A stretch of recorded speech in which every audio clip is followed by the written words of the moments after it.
Hello, Shashikala किचनमध्ये आपलं स्वागत आहे। आज सगळ्यांना गणपतीच्या खूप खूप शुभेच्छा। आज मी गणपतीचा तिसरा दिवस आहे, नैवेद्यासाठी मी शिरा बनवते।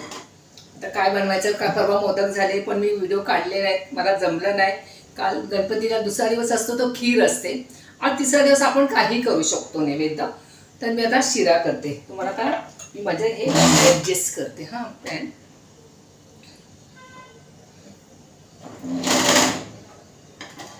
तिकडे दूध मी इथे ठेवते।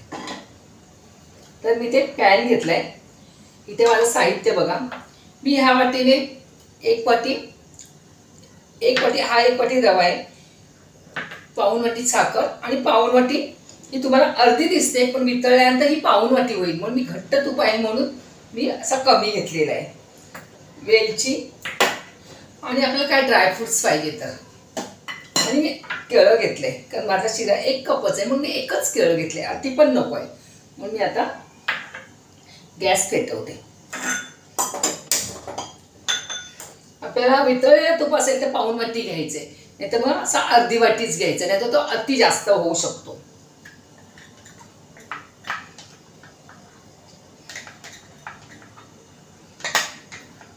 तर इथे हे गरम करायला ठेवते वाटी, म्हणजे ती वाटी वितळली की आपल्याला, आणि मी इथे दूध घेतले।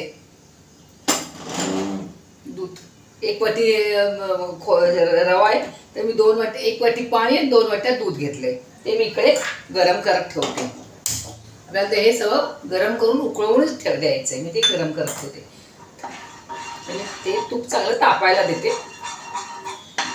ते तूप तापल्यानंतर आपल्याला ड्रायफ्रुट्स थोडेसे याच्यात असे गरम करून घ्यायचे, ते थोडेसे असे याच्यावर तुपामध्ये काढले ना, आपल्याला रवा टाकायच्या आधी घ्यायचे, म्हणजे आपल्याला वेगळं असं हे करायला नको। थोडंसं असं आपल्याला म्हणजे हे छान टाकायला आलं की आपल्याला क्रंची वाटतात। असे मी चांगलेसे गरम तुपामध्ये त्याला, कोणाला ड्रायफ्रुट्स हवे तर घाला, नाही घातला तरी चालेल। थोडेसे 1-2 मिनिटं असे 1 मिनिट त्याला असं हे करून घेते, तुपामध्ये परतून घेते। मनुके चांगले याच्यामध्ये फुलतात आहेत।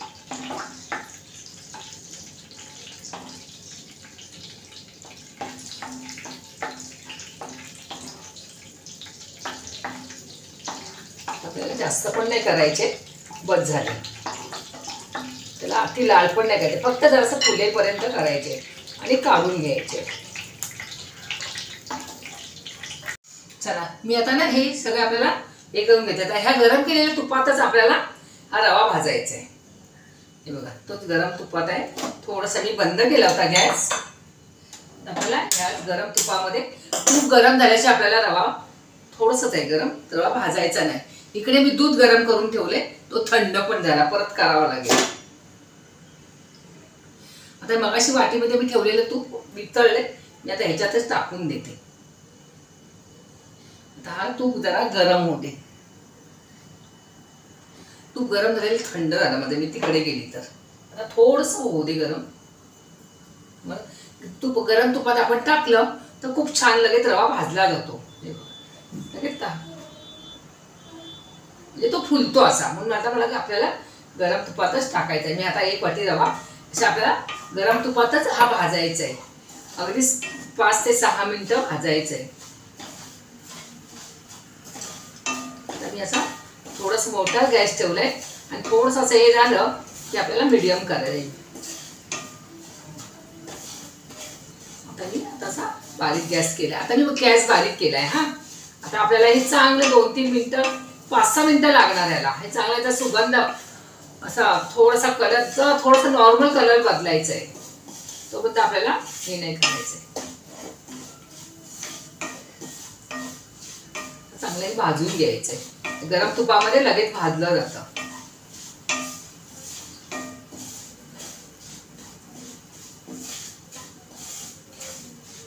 हे चांगलं आपल्याला जरासं भाजूया। तो मी थंड झालेल्या दुधाला परत गरम करते, मी तिकडे गेली तर माझं सगळं परत थंड झालं।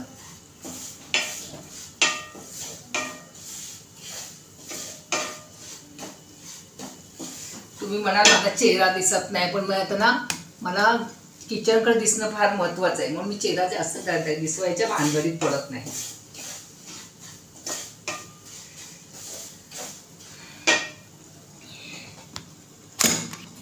अरे देवा, हे सगळं आपल्याला हे भाजून झालेलं आहे. त्या तुपामध्येच आपल्याला ना असं केळी टाकायचे, नंतर आपल्याला अशा वाख्यासवर दिसणार नाही. ह्याच्यातच आपल्या भाजल्या तर खूप चव छान लागते त्याला. तर केळी ह्याच्यातच हे करून घ्यायच्या, म्हणजे आपल्याला साख्या लागणार नाही. तर आपल्याला चांगले ते 5 ते 6 मिनिटं चांगला रवा भाजून झालेला आहे. तर माझं इथे दूध पण गरम झालेलं आहे.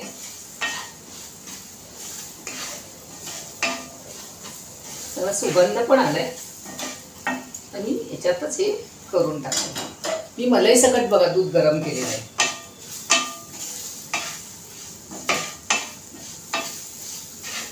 आता याच्यातच पहिलं दूध टाकते आणि हळूहळू टाकायचंय, आपला परत हात भाजू शकतो.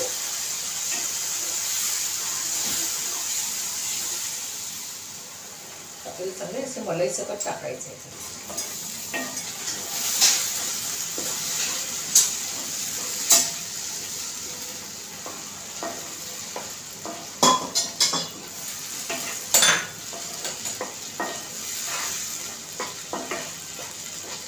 चांगलं असं दळून घ्यायचं.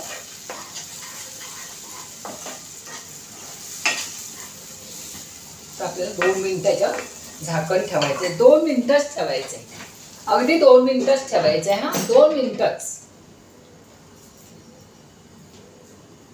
पण आपल्याला हा रवा फुलला पाहिजे म्हणून आपल्याला 2 मिनिटच ठेवायचे. 2 मिनिटानंतर मी लगेच काढलेला आहे. अजून आपल्याला साखर घालायची आहे, मी साखर घातलेलीच नाहीये.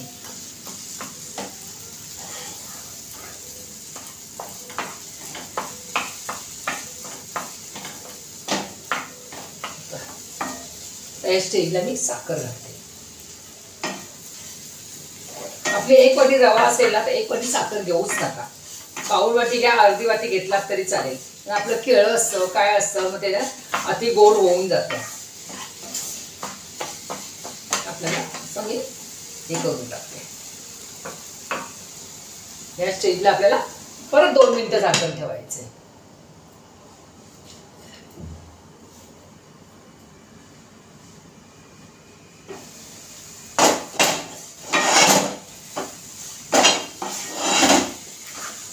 किती मस्त रवा फुलला बघा आपला. आणि साखर घालायचीच नाही, पहिल्या गरम गरम दुधामध्ये रवा फुलवून घ्यायचा.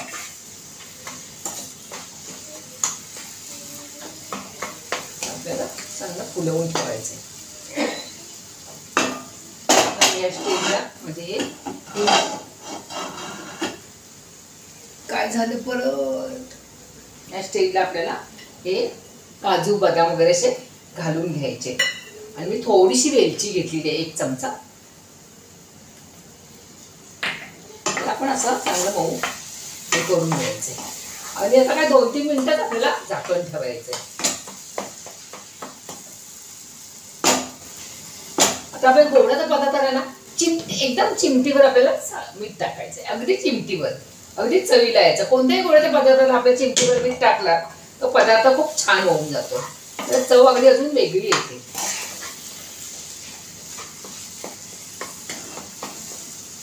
अगदी मऊ लुसलुशीत झालाय. आपल्याला असं घट्ट नाही करायचंय. असं परत 2-3 मिनिटं झाकण ठेवते.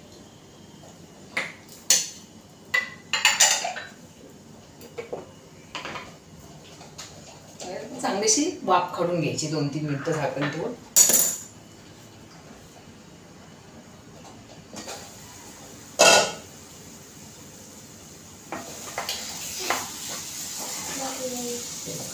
एकदम तो लुसलुशीत झाला. आणि आता आपल्याला मी नैवेद्याचं ताट भरणार, ते तुम्हाला परत मी दाखवते. मला गणपतीला नैवेद्य दाखवायचं आहे. आता आपल्याला हा 2-3 मिनिटं गॅसवर ठेवायचा आहे, तोपर्यंत मी माझं ताट भरते. नैवेद्याचं ताट भरते, मग तुम्हाला मी शिरा पण दाखवते आणि माझं नैवेद्याचं ताट पण दाखवते. हा माझा नैवेद्य तयार आहे. हा नैवेद्य तयार आहे. मी आता हा आपला गणपती बाप्पाला दाखवूया.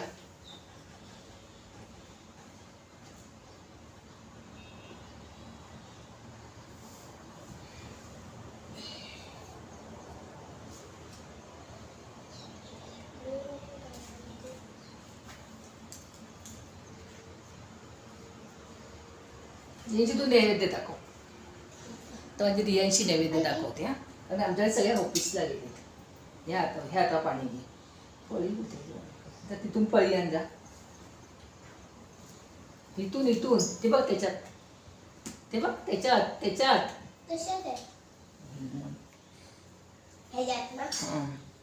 तर हे हातावर घे आणि नैवेद्य दाखव. ह्या पळी ह्या हातच्यावर घे. दाखव सगळे.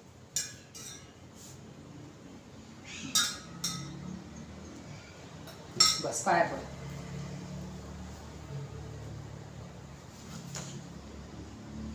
चला, गणपतीच्या सगळ्यांना खूप खूप शुभेच्छा. आणि माझ्या गणपतीचा आजचा 3रा दिवस. माझ्याकडे 5 दिवसाचे गणपती आहेत. आता उद्या पण मी तुम्हाला माझा नैवेद्य दाखवेन. 2 दिवस मला दाखवता आलं नाही कारण काय मी थोडी जरा गडबडीत होती. आज माझा हा 3रा दिवस. आता उद्या बघूया आपण काय करूया. आता याच्या पुढचे पण माझे व्हिडिओ असेच बघत बसा. चला, बाय बाय. दिसतो माझा गणपती. हे बघा समोर येऊन जातो. अरे बघ, आता मी समोरून फक्त गणपती दाखवते. लाईटीमुळे ना थोडंसं असं लाईट आली, त्याच्यावर फोकस आलाय. तरी पण आमचा गणपती चांगला आहे. दिसलं ना. चला, बाय बाय.